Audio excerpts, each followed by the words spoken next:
I'd never seen a woman chained like an animal in front of the law that was sworn to protect her. Dust swirled around her torn dress, the noon sun branding scars across her wrists. The townsfolk spat judgments, but she stared back defiant, unbroken, silent. When the sheriff's boot heel pressed her cheek into the boards, a lone rider hat low, coat road worn reined in at the hitching post. He dismounted, removed one glove, and laid a weather-creased marriage license on the sheriff's desk. "Unchain my wife." In that heartbeat, every gun barrel, prayer, and whisper in Creekstone shifted toward the stranger who had just given her his last name. Noon pinned Creekstone to the earth like a white-hot nail. Heat rose from the packed clay street in shimmering waves, bending the storefronts and signboards into wavering mirages. From the jailhouse door, Sheriff Amos Burns emerged, one needy. FIST knotted in a length of chain, the other end clamped around a woman's wrists. She stumbled after him, her torn calico sagging off one shoulder, dust caking the welt that blazed across her cheek. Burns hauled her the way a ranch hand drags a balky mule, each backward jerk of the chain jerking her small frame forward. "Till she confesses," he barked, kicking aside a dog that nosed too close. He hooked the chain to the iron hitching. Rail in front of the sheriff's office, right beneath the star, bolted over the door, and locked it with a snap that rang off every false front down Main Street. People drifted out of shadows and awnings the way buzzards spiral toward a carcass. A lanky store clerk spat chew. Two schoolboys froze mid-marble game, eyes round as nickel coins. Mrs. Doolan from the boarding house pressed gloved fingers to her lips, uncertain whether to look or look away. Yet the woman in chains, Clara Whitlock, folks remembered once the gossip began rolling, refused to lower her face. Fiery green eyes swept the onlookers, daring a single soul to pity her out loud. "Ledger thief," a farmer muttered. "Land grabbers." "Whore," someone else hissed. The sheriff smiled at the crowd as if collecting tithes. "This here lady's gonna tell us who helped her burgle the courthouse ledgers, or she's gonna watch the sunset from that rail." He shoved two fingers beneath the iron collar pressed to her throat. "Ain't that right, Miss Whitlock?" Clara's wrists were already raw where the shackles bit. The noon glare hammered down, reflecting off a loose brass button that clung stubbornly to her torn bodice. She shifted her weight, chains clinking, and closed her fist around something hidden in her palm. Her late father's pocket. Watch its glass spider-webbed from the night he died. The tick had long stopped, but she still wound it each dawn, spinning memories instead of gears. Deputy Nellie Knox stood to one side of the jail porch, hat brim trembling in nervous fingers. Barely 20, she looked too fresh to be wearing tin. Sweat darkened her blonde hair where it curled beneath the brim, and her gray eyes kept jumping between Clara and the sheriff.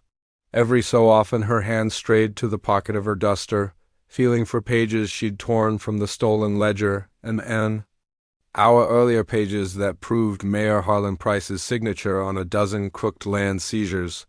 She couldn't get those pages to the right hands without lighting a fuse under the whole town.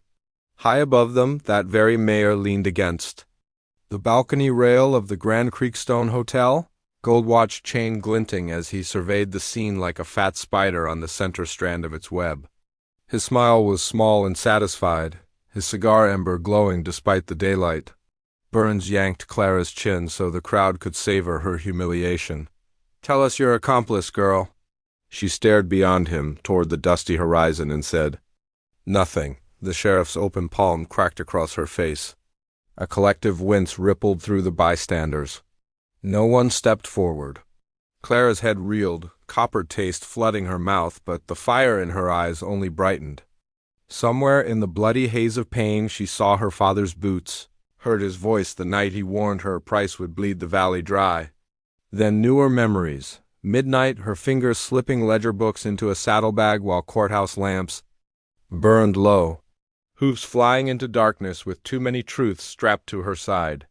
Burns raised his hand again. A dust devil puffed out of nowhere, flinging littered playbills into the air-dancing bits of paper that whirled like accusing ghosts before scattering down the street. One sheet slapped the sheriff's trouser leg, an old auction notice claiming, Land, farms, and indigenous allotments at basement price. Clara whispered, almost to herself. Secrets never stay buried in Creekstone. Nellie edged closer, voice low. There's still time to sign a confession. Clara, spare yourself the lash, she pleaded. If those ledgers vanish, Clara answered, so quiet only the deputy heard, men like him own this whole valley. The words trembled in Nellie's gut like rattlesnake warning. Boots crunched on the baked ground behind them, slow, deliberate steps that cut through the gossiping hum. Heads turned first, then bodies parted. A solitary rider had appeared as if conjured from the heat sizzle, his Mustang's hooves leaving dull prints in the powder. The man swung down, moving with a measured ease that said gunfights bored him more than scared him. Sun-bleached black duster, dust-coated hat brim pulled low, dark hair at his collar, skin the color of red earth. He slid one glove off finger by finger while his other hand rested near, but not on the colt at his hip. He tied the horse without hurry, then walked past the silent crowd to the sheriff's porch. Burns squared his shoulders. This here's official business, stranger. The newcomer looked at Clara, first really looked, taking in the bruises, the collar, the crimson print of Burns's fingers on her cheek.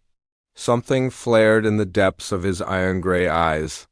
Then it cooled to glacier steel. He stepped onto the porch boards that still shuddered from the earlier violence, brushing sawdust from his coat. From inside its folds he drew a paper, edges rain-warped, ink smeared but legible enough. He laid it on the sheriff's desk just inside the door. Marriage license, he said, voice like creek gravel. Signed by Circuit Judge Randalat. Dry Fork, this morning? Burns blinked, then laughed. You must think me stupid. That woman's a thief. The stranger's ungloved hand pointed to the signature line. Her name's there. So is mine. You're holding a married lady hostage. Unchain my wife. The sheriff's grin collapsed like rotten timber. Murmurs rustled through the crowd. Even Price straightened, cigar forgotten between his fingers. Nellie felt the ledger pages burn. In her pocket, evidence enough to hang half the men on that balcony. Beside her, Clara's eyes widened, confusion mixing with something that looked dangerously like hope. The stranger never blinked, never reached for his gun. He simply waited. In that frozen instant before Burns could gather bluster, every barrel, behind saloon windows, every hushed prayer on porch lips, and every curious child's gasp turned toward the man who had stepped out of nowhere and given the condemned girl his last name. Silus Boon stepped inside the sheriff's office with the same measured calm he'd shown on the porch, but the space tightened around him like a noose. Dust motes drifted in a single shaft of light that fell across the desk, illuminating the weather-creased marriage certificate. He slid forward. His Mustang, tethered outside, pawed the ground as if sensing every unspoken threat clinging to the walls. Sheriff Burns lounged in a chair that creaked under his weight. He picked up the license, between thumb and forefinger studying the judge's seal. Pretty ink, he said, then flicked the paper so it fluttered back onto the scarred desktop. Trouble is, a thief can't be a wife. Prove she ain't what we say she is. Silas took off his hat, revealing hair more raven than chestnut, and cheekbones cut from old mountain stone. You want proof? He nodded toward the dusty window where the townsfolk still gawked at Clara chained to the rail. Give me until sundown. If I don't clear her name, you keep my horse and the lady stays locked. The Mustang outside was worth 2 yearlings and a Winchester, its coat a map of scars from country harsh enough to kill most beasts. Burns's eyes glinted with greed. Deal, he spat tobacco juice into a tin that pinged like a dinner bell. But if you ride out and don't return, I'll call it rustling and hang you both from the cottonwood. Silas tipped his hat to the bargain and walked back onto the porch where the heat hammered down strong as ever. Clara lifted her chin as he approached. Fresh welts ringed her wrists, but her gaze stayed steady, searching his face for a sign of betrayal. He pulled a dented canteen from his saddle, uncapped it, and held it to her lips. Her first swallow rasped like a match strike. Afterward she breathed easier. He knelt, unfolded a clean red kerchief, and wrapped it around her wrists with gentle hands. I'll need the truth, he murmured so low only she could hear. Every sin that ledger exposes. "The truth is a weapon," she answered, voice hoarse. "Use it right, and it never misfires." Footsteps shuffled behind them. "Deputy." Nellie Knox emerged, eyes darting toward the sheriff's window before she pressed a slim bundle of papers into Silas's palm. "Don't say my name," she whispered. "These prove Price and Burns stole half the valley." Her hand trembled once, then she forced herself back to parade rest. Silas tucked the pages inside his shirt with a quick nod. "Up on the hotel balcony?" Mayor Harlem Price leaned over the rail, catching the exchange. His cigar smoldered, leaving a thread of smoke that curled like a warning signal. He turned to a pair of broad-shouldered men lounging near the stairwell and spoke without raising his voice. They peeled away from the rail, spurs jingling softly as they melted into the crowd. Silas drew a slim iron key from his pocket. Burns had never bothered to search him. He slipped it into Clara's manacles, twisting until both cuffs sprang open with a click that sounded almost celebratory. He left the collar locked, the broken chain loop hanging down her dress like a tarnished necklace.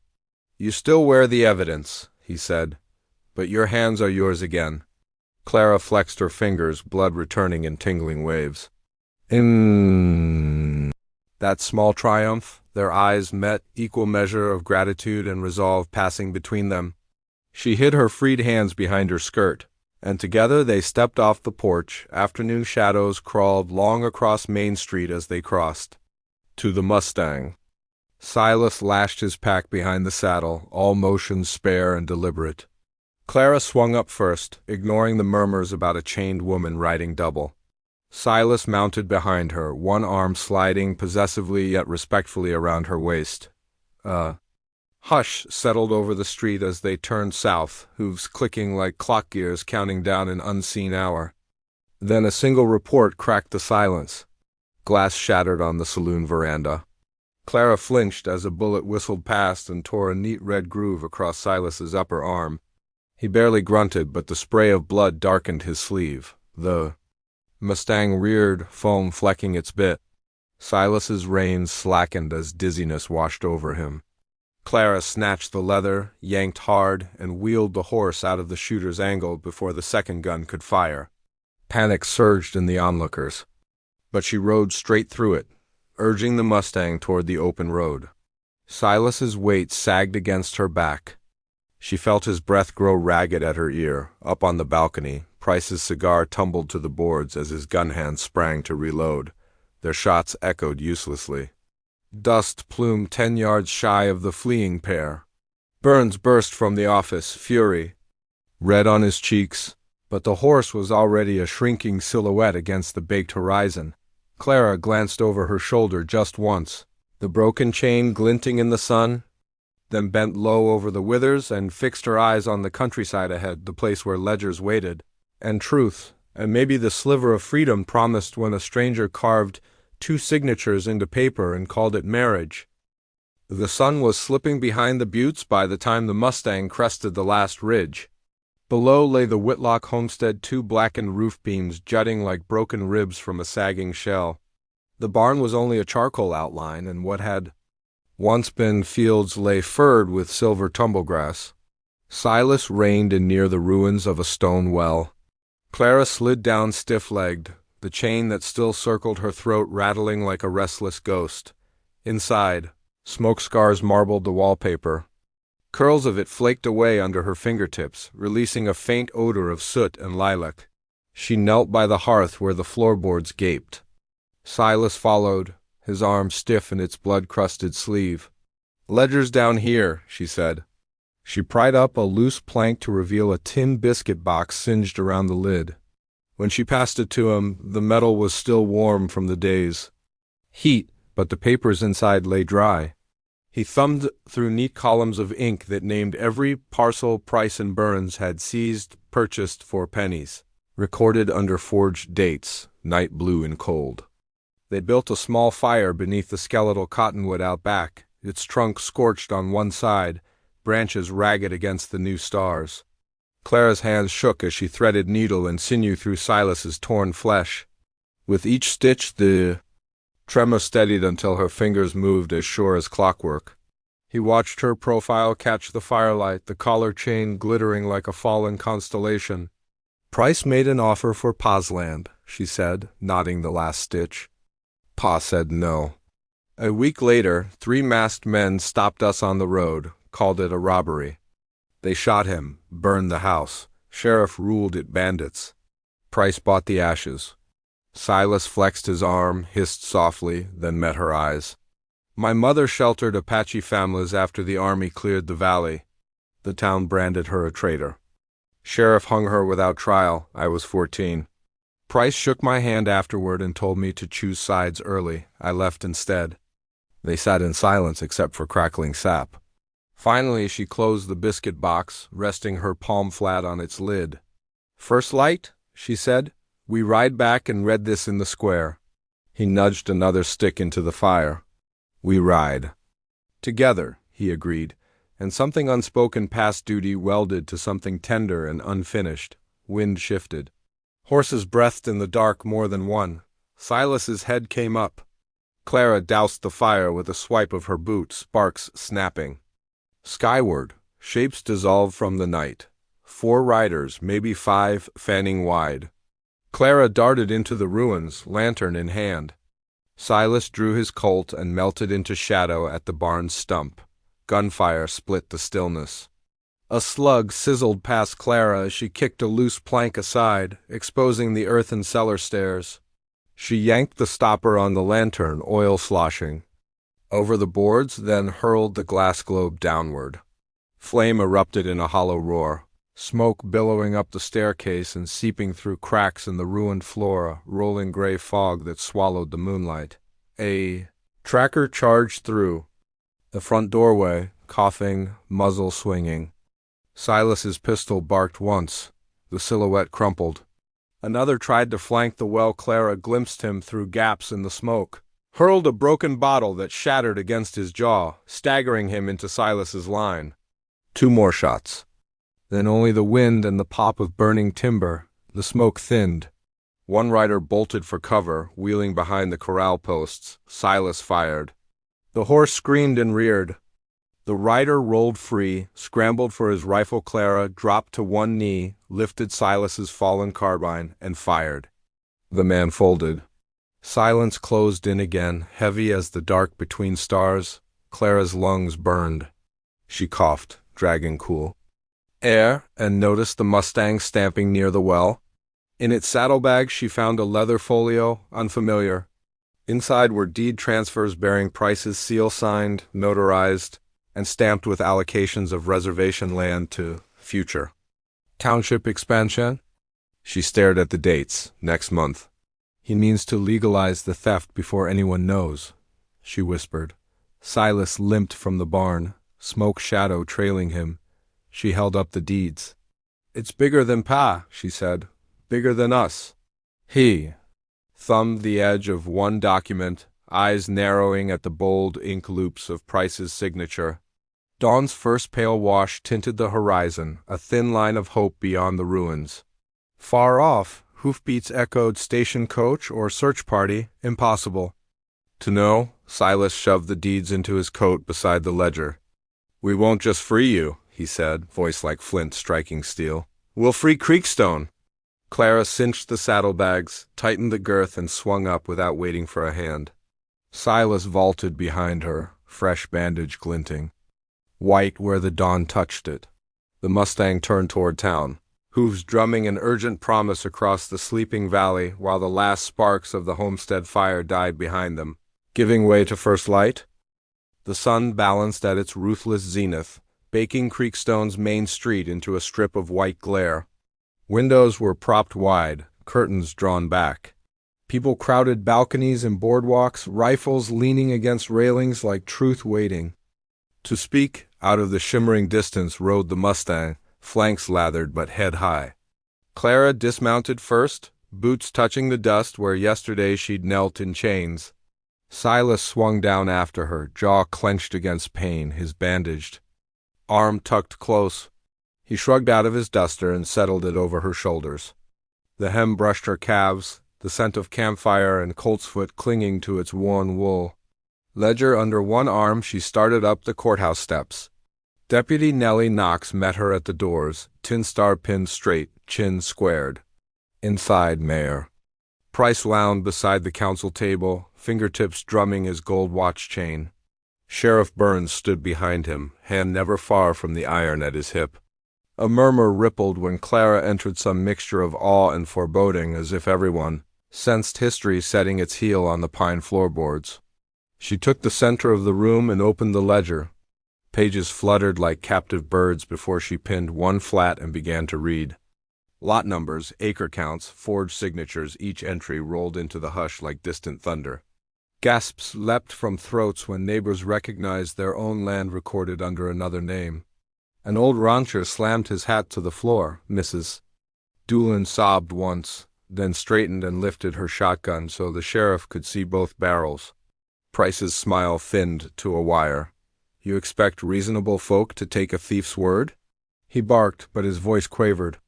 Nellie produced the deed transfers Clara had found stamped with Price's own seal, dates in his clerk's hand. One by one she laid them on the table. "Forgery and conspiracy to defraud," she announced, surprising herself at how steady her voice rang. "Mayor Harlan Price, you're under arrest." Two townsmen stepped forward to disarm him, the room bristling with leveled weapons should he resist. Price's face blanched like tallow. He surrendered his pearl-handled pistol. Sheriff Burns roared, "This is mob rule," and reached for his gun. Time collapsed to a single, razor-thin moment. Clara froze, ledger clutched to her chest. Silas moved faster than pain should allow, pivoting between her and the drawn revolver. The gunshot boomed, wood splintered. A crimson bloom spread across Silas's shoulder as he fired in the same breath.